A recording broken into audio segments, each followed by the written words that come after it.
Hello, everybody. Welcome. Vitaimo. My name is Jen Budny, and I am Executive Director of the Ukrainian Museum of Canada. I'm so happy to see you all here today in our lovely museum. Just quickly about the museum, we are the oldest Ukrainian museum in Canada. We were established in 1936 by the Ukrainian Women's Association of Canada, and we're really proud of that. We have a wonderful collection, and for the last couple of years, or actually a year and a half, with a whole new team, including 3 people now from Ukraine. We have Anastasia and Alex over there, and Marina, who's our bookkeeper and administrator, and then a team of Canadians as well. Lindsay and Jared are here. We've been trying to reinvent this place and bring in many different kinds of speakers and workshops and exhibitions, and including, which we don't normally get in art museums or in heritage museums, agricultural economists. And this is the second time that Vlad is speaking here at the museum.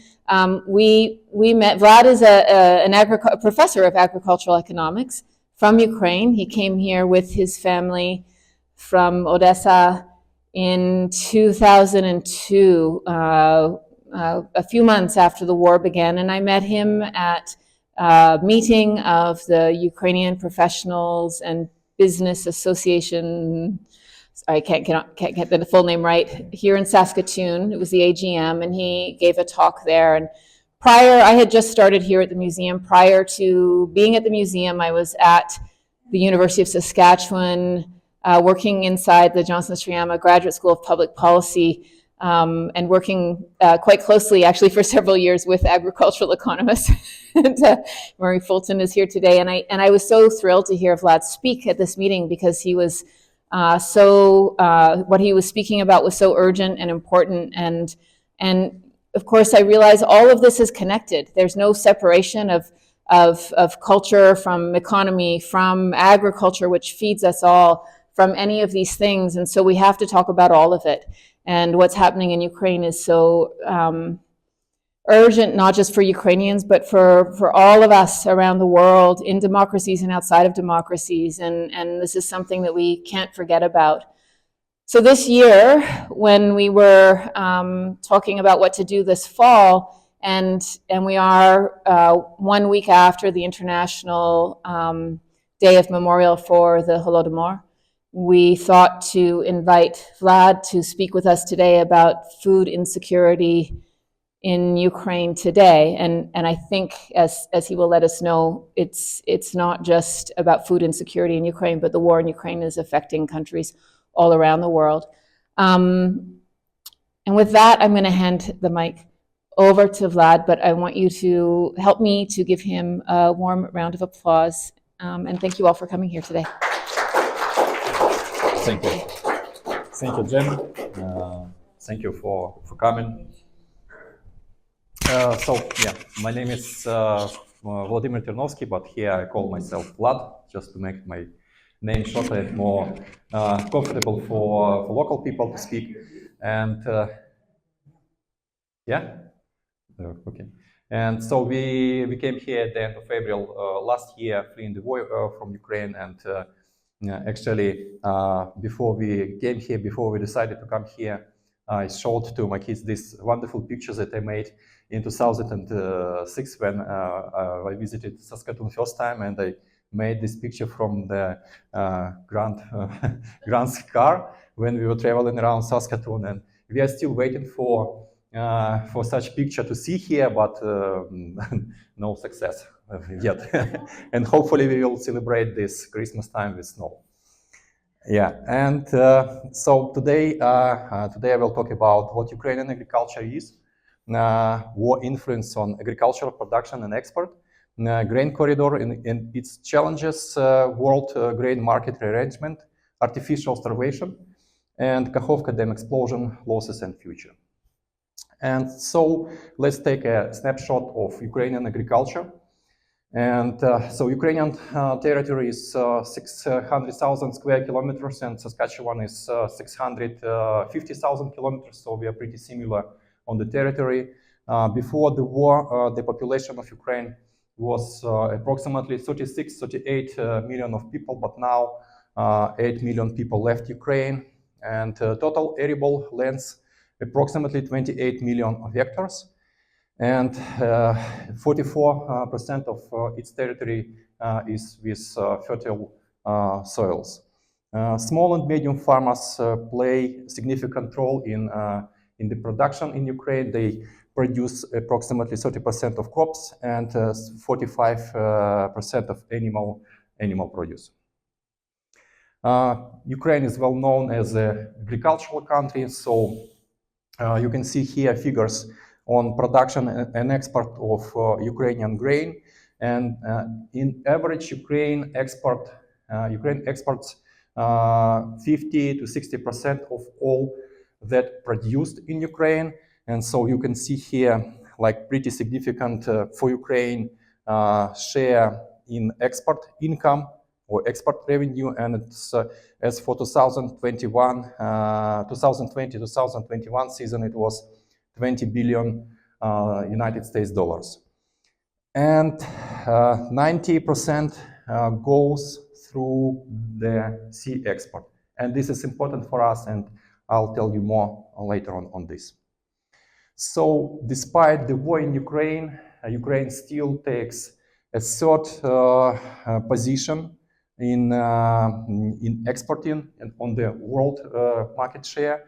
And I believe it's with the help of other countries who helped us a lot to, at the beginning of the war, to organize exporting of the Ukrainian agricultural produce. Ukrainian agriculture lost a lot because of damages, because of rockets. And so the total damages is approximately $40 billion. And all other figures that I will tell you is in United States dollars.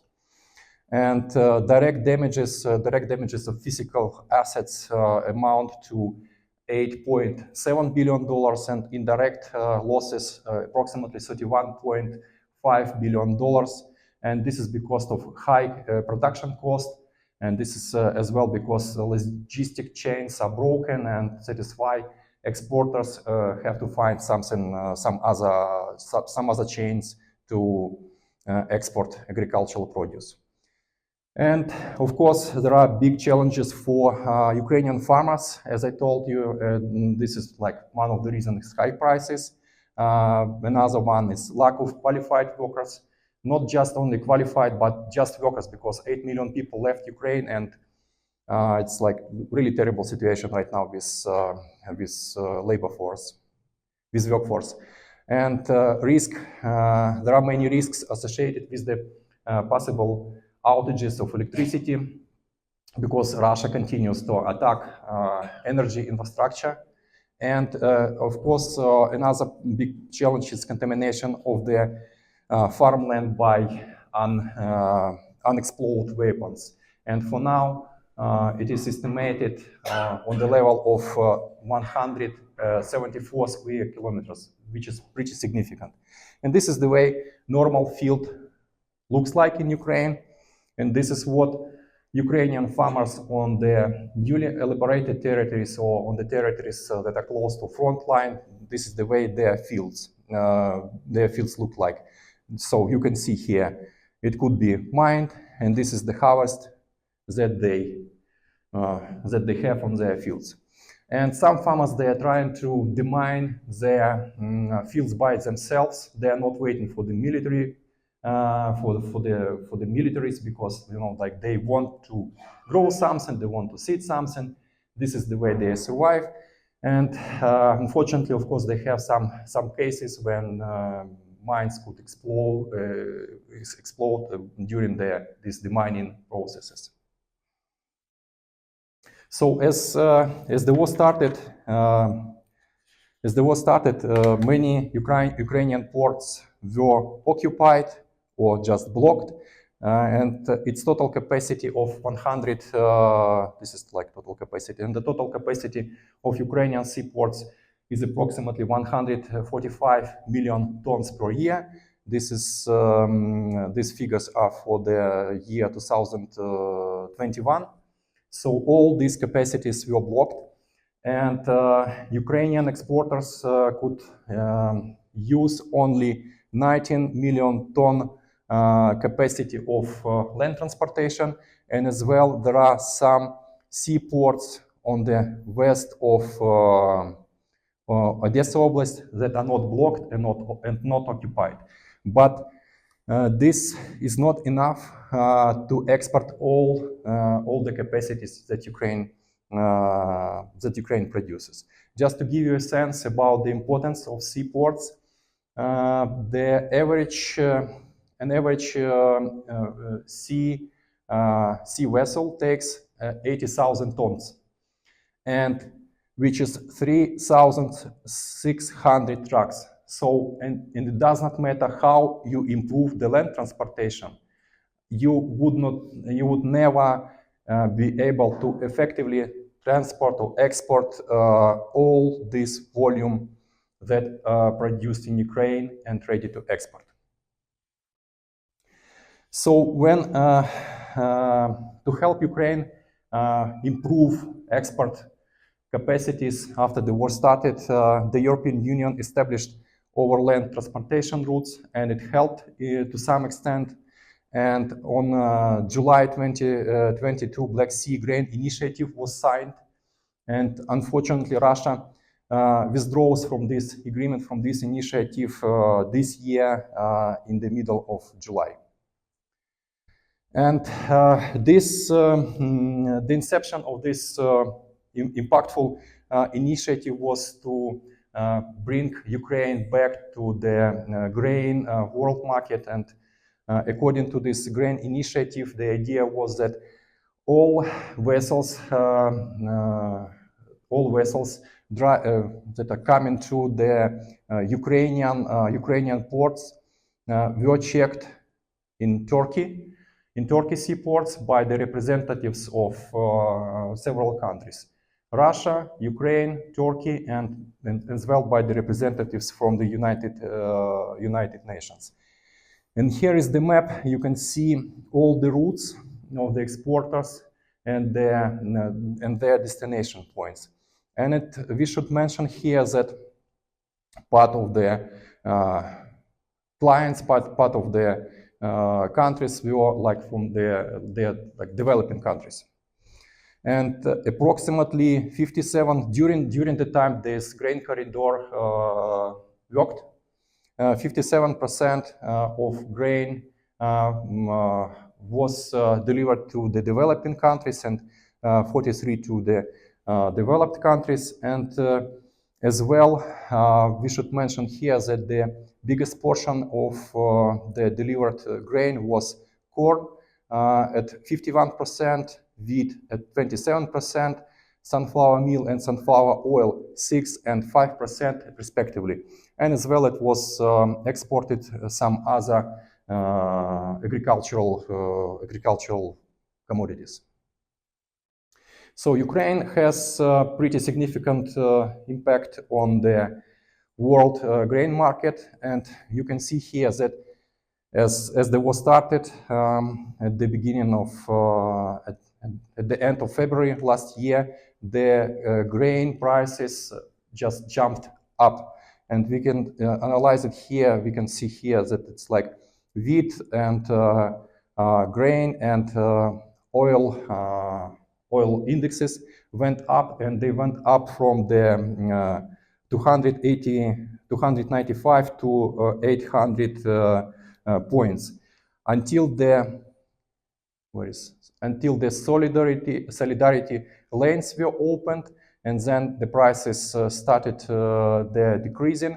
And after the Black Sea initiative started to work as well, prices went down. And but at this point, I should mention that Russia's invasion came to the time in the time when the global food and energy prices were already elevated, and it happened. It started happening in 2020 because of the first reason was increasing demand from the from different countries, especially from China. China is like growing population, And as well, it was caused because droughts in the northern hemisphere in 2021, and as well it was like the tightening stocks in major exporting countries. And here on this picture shows us the volume of Ukrainian wheat that was exported. The tendencies in exporting of Ukrainian wheat before the war started and after the war started. So after the war started, it was like it went down almost to zero. After grain initiative was signed, this wheat export started over again, and it was like some fluctuations in the days in the delivery in exporting capacities of Ukraine. And I have here the only one question: why is the like export here is not equal to the export from this side? Like export before the war was more, like the volumes were bigger, and right now volumes are pretty small. Do you have any ideas on this? No. Yeah, it's just the simple answer here is just sabotage. Like the idea of the grain corridor was to provide to support this export, but Russia did everything to slow down all the processes within this corridor. It was suspension of participation, and then they decided to let go through this corridor no more than 3 vessels a day. And then they decided that they have too many Russian soldiers engaged in this grain corridor, and they reduced the number of these people. So they did everything, and they had numerous number of reasons to slow down all the processes. And all this led to the inability to export 20 million tons of grain and other food. And Russia withdrew from the grain initiative on July 17, and on the next day, on July 18, Russia started to bomb Ukrainian port infrastructure, civilian vessels, and grain storages. And you can see figures of damages because of these attacks. So, and the war in Ukraine is not only about territories or people's mind, but it is as well because of access to power to produce and export food. And on these figures, we can see that, like on these charts, total volume of Russian and Ukrainian products are taken as 100% on the certain market. On the certain markets, like we analyze here, Egypt, China, India, and again China. And we analyze its grain, and the second one is grain as well, and then Russian oil, then oil, and again oil. So. And we can see here that as the war started, Russia started to take over Ukrainian part in grain, and here on Egypt market, on Egyptian market, on Chinese market, they did it as well, even during the grain corridor was active. And we can see here the downgoing trend of the Russian share on this market, but I don't believe that it will persist next year, because they have too close cooperation of China and Russia, and it happening the same with the Indian market, with the oil and export to China of oil products as well. Of this oil, I mean this vegetable oil. So, and another thing happened this summer. Russia hosted event. They called leaders of African countries to join this event. And during this meeting, they just talked about, Russian president talked about that we need to stand together. We need to protect our values. Western countries will not bring us anything useful. And one more thing that was said there by the Russian representatives, don't buy grain from Ukraine. Ukraine is not a reliable partner, and Russia is reliable. And as to prove you this, we are ready to send you a ship of grain for free. So they sent several ships of grain to the African countries for free. And by this, they are trying to capture Ukrainian markets. And like most disgusting thing in this case, that Russia was threatened all the time to European countries that they would stop to supply food to the poor country. And by this, they were trying to organize big flow of refugees to these countries. And it was kind of, I don't know, like they were trying to threaten by this. And as Jen told today, we at the very beginning when we were discussing about the topic of today's presentation, Jen's idea was to talk about the artificial starvation and to connect it with the food insecurity in Ukraine. But at those time, I told that it is not the case right now for Ukraine because Ukraine produces enough food for its citizens. But I would like to remind that in 1932, 1933, it was created artificial starvation, and millions of people, millions of Ukrainians died because of hunger living on the territories that with fertile soils. So, and when I was looking for the presentation, for the information for this presentation, I found very interesting information about, like, I saw many titles in the internet that Russia is stealing Ukrainian grain. What is meant here by stealing? Russia occupied part of Ukraine, and it started to export grain produced on these occupied territories. And this is what we call stealing. And in that case, Russia steals not only from Ukraine as a state, but as I knew it later, Russia steals this grain from Ukrainian farmers who grow this grain on the occupied territories. And I will tell you more little bit, I will tell you about it little bit later. And before I start talking about these figures, I would like to mention that I took the data for the analysis from the one of the report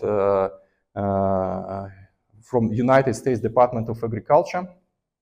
And I have compared the volumes of produced and exported goods over several periods, comparing one period to another period and expressing the difference in percentages.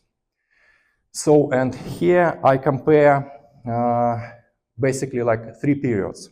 First period is the season, July 2021, June 2022, and I compared it to July 2020, June 2021, and I call it in the future first comparison. And the second period that I compared was July 2022, June 2023 to July 2021, June 2022. And this is second comparison, and this is comparison that was made already for the period when the war started. So there are figures on production and export.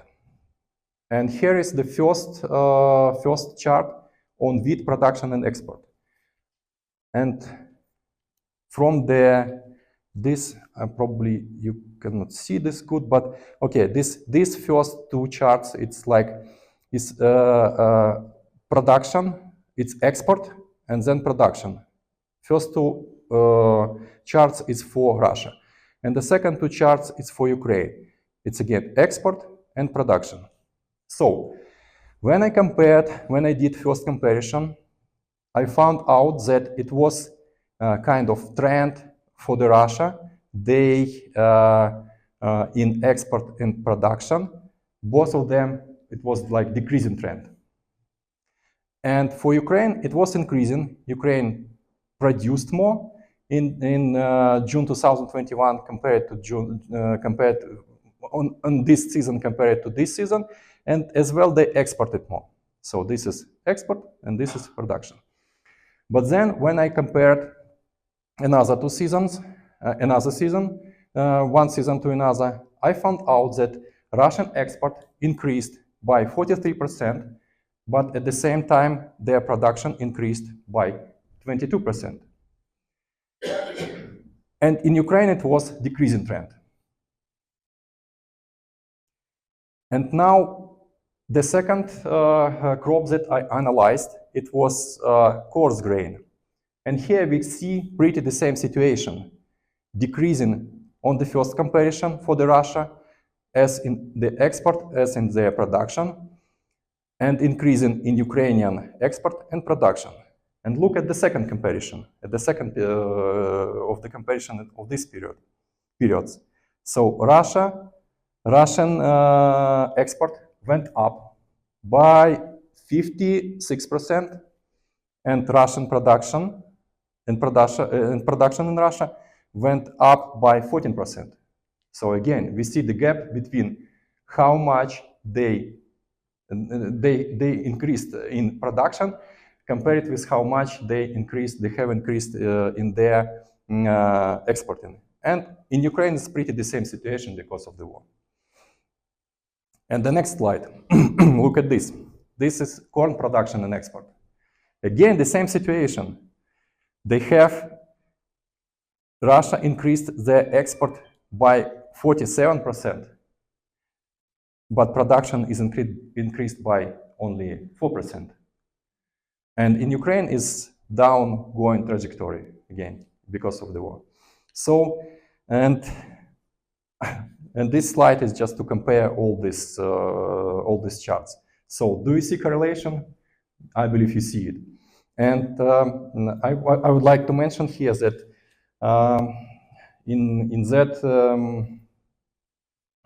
on that slides, I do not believe that it's only because Russia steals grain from Ukraine. There could be other reasons for it. It could be, for example, some reserves in the storages in Russia. It could be re-export of agricultural produce. This is when Russia could buy some produce from former Soviet Union countries and sell it as Russia. It could be one of the ways to capture like more markets. And I did not dig too deep in this, in these figures. But what it says me, it definitely says me that Russia is, by this behavior, by such actions, Russia is trying to capture Ukrainian agricultural market, and they have some success in it. Let's be true. Let's say true. And it was not enough for me. It was not enough for me just this information, the titles in the internet, and the figures that I got from the report of the United States Department of Agriculture. So I tried to find grain producers in Ukraine who lived on the occupied territories or live on occupied territories right now, but it was hard to talk to them, and they were not willing to discuss it, especially with the farmers who right now live on the occupied territories. But I found two friends of mine. They are not grain producers, but they know grain producers from the occupied territories. And they are actually left these territories as the war started. The first guy is Ivan Zakharenko. He is famous in Ukraine table grape and garlic producer. And the second one is Andriy Chorny. He was a pretty big greenhouse producer and lived in Zaporozhye region. And both of these farmers, they were beneficiaries of Ukraine Horticulture Business Development Project that was financed by Canadian government and implemented by Mennonite Economic Development Associates. So, and yeah, just to mention where they're from. So, Andriy Chorny is from this area. This area is close to close to the place that is was former called like a Kakhovka reservoir. Now it's gone because of the explosion of the Kakhovka dam. And Ivan Zakharenko is from the Molochansk area, and this is I could consider this as my home area. My grandmother and grandfather lived there, and unfortunately this year my uncle passed away. He lived on this in this town, and he passed away because this occupying authorities were not able to organize good medical attention on these territories, and yeah, this was the reason. And so I talked with these farmers approximately for 1 hour with each farmer. I talked for 1 hour, and their stories were pretty similar. And when I was talking to them, sometimes I heard tears in their voices because it was hard for them to just to refresh in their mind what was happening on those times. So about grain farmers, coming back to grain farmers. So one day, Russian soldiers would come to a farmer and told him, okay, we buy your grain for the 50% of the market price. And the farmer has two choices, to sell or not to sell. If he say, okay, I sell it, next day trucks will come and they would bring a case with cash and pay it to him, but 50% of the price. And another option, farmer could resist and tell to people, okay, tell to soldiers, I will not sell you this grain. So the next day, more soldiers will come with guns, and they just steal this grain. And in addition to this, they will steal all the equipment that is possible to steal, all tractors, all cars, everything that's possible to steal. The things that are not possible to steal, they would damage. So farmer could not use it in the future. And the most, how would say, painful here, it was that they told me about that many farmers, they were tortured, sorry, I cannot pronounce it. So they experienced these tortures, and it was one, like they could be tortured by like broken ribs, they could be tortured by electric shocks, knocked out teeth, like everything that in the list. And the farmers actually had two choices.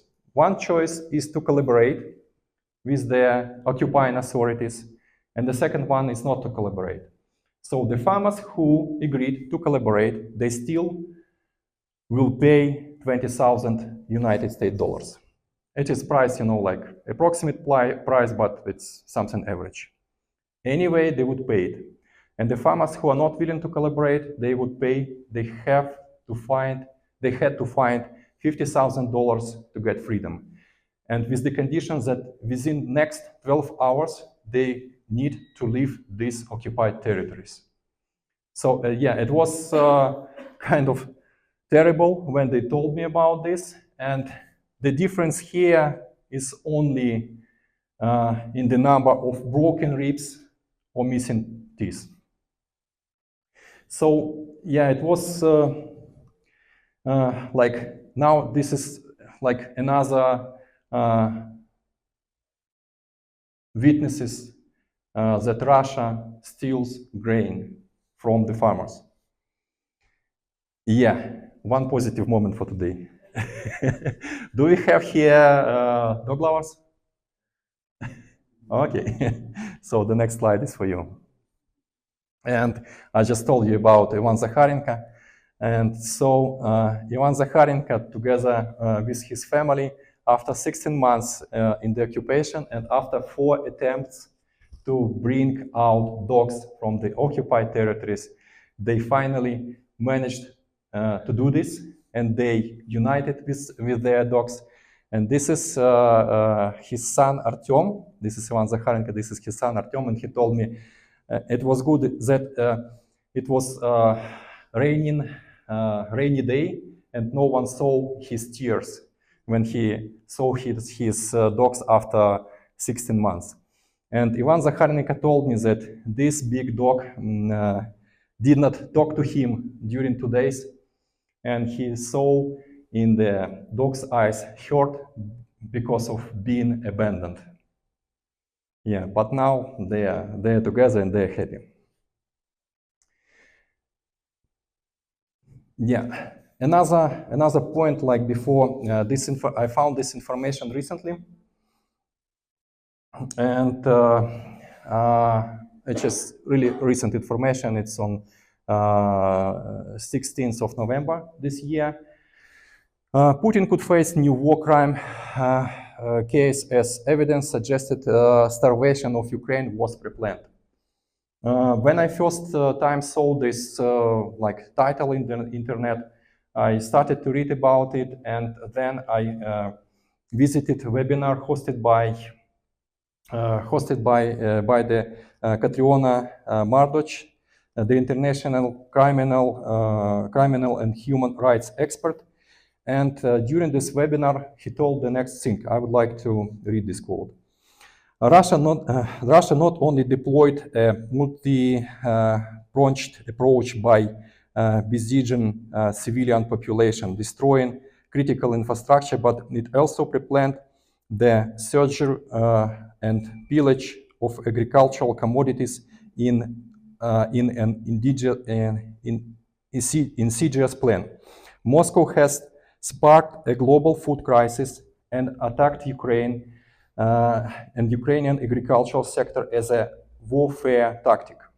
Russia defense contractor began purchasing grain trucks as well as 3 new 170-meter dry cargo ships, indicating a pre-planned looting of Ukraine's food resources on unprecedented scale. And less than a week after the invasion, Russia began sieging Ukrainian farms, stealing 12,000 tons of grain per day. So I really hope that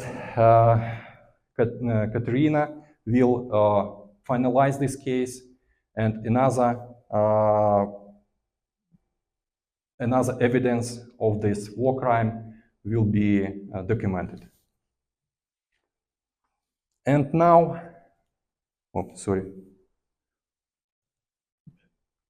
And now, final part of my presentation about Kakhovka Dam. And I used this road together with my family for the number of times. So for us to see the map of Ukraine. So I will speak here about the River Dnieper, River Dnieper flowing from the north of Ukraine to the south of Ukraine. It's a little bit closer because of the due to the Kakhovka Dam. This water reserve was like organized here, and getting a little bit closer. And here is Kakhovka Dam, and here is a small town Kakhovka where my family and I lived for 3 years when I was working for the Ukraine Horticulture Development Project.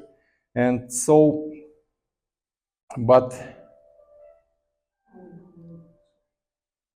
yeah, and early morning on June 6th, Russian troops blew up the Kakhovka Dam. The abrupt release of over 18 cubic kilometers of water in 4 days period led to the loss of over 14.7 cubic kilometers of water and affected 80 settlements in 4 oblasts: Kherson, Mykolaiv, Dnipropetrovsk, and Zaporizhia, impacting 100,000 residents directly, and up to 1 million people lost access to drinking water. So you can see these damages, you can see this destroyed Kakhovka Dam, and it was like really terrible for people who lived on these territories. And the same time, this is the area downstream after the Kakhovka Dam, and so you can see here the territories that were flooded, and you can see here rivers. And after the explosion, they started to run into the backward direction. So it was so much water here, so that they started to run in the backward direction. And you can see here flooded houses, and there were many cases when people were sitting on the roofs waiting for someone to save them. And of course, there were a lot of cases when elderly people were not able to escape, and some people with certain disabilities, they were not able to escape as well. And unfortunately, many people died because of this. And several more pictures about it. And this is Kakhovka Reservoir, and it's 2 pictures. There are 2 pictures. It is before and after. So you can see it is it's full of water, and here no water, just a small stream here, which is actually Dnieper River, and it's sand here. And another picture, again, before and after. This is Kakhovka Dam, and these are 2 canals, water canals. One goes to Crimea, and one goes to Zaporizhia and Kherson Oblast. And these water canals were used to irrigate fields and supply drinking water to people. And you can see here that all these fields, they immediately getting yellow because there is no water, and actually in Kherson area, this is this Kakhovka Dam is in Kherson area. In Kherson area, there were 427,000 hectares of land under irrigation, and now there is no such possibility to irrigate. And so damages by sector, I was surprised when I saw this diagram first time, because I was looking for the agriculture, that agriculture will take a significant portion of this. But basically, the biggest damage was for the energy sector because of the Kakhovka Dam, its hydraulic power station was destroyed, and as well housing, because many houses were just